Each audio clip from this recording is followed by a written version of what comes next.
Horses out, we have Forever My Love, past the begins at the rushing about and now is Yona mismo to take the lead.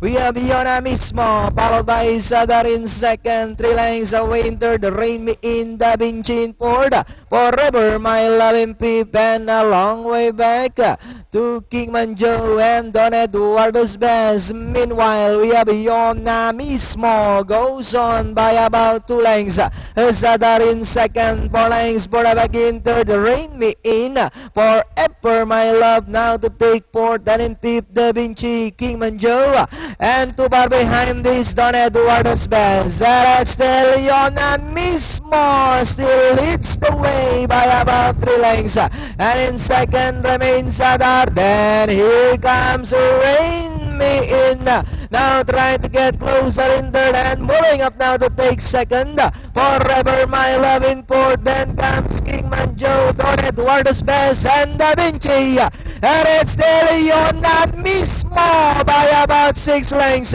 Rain Me In moving up, Forever My Love on the outside to take second, but it's still Yona mismo by about 6 lengths now over Forever My Love, Rain Me In. Entering the finish line, it's all number 4A, Yona mismo.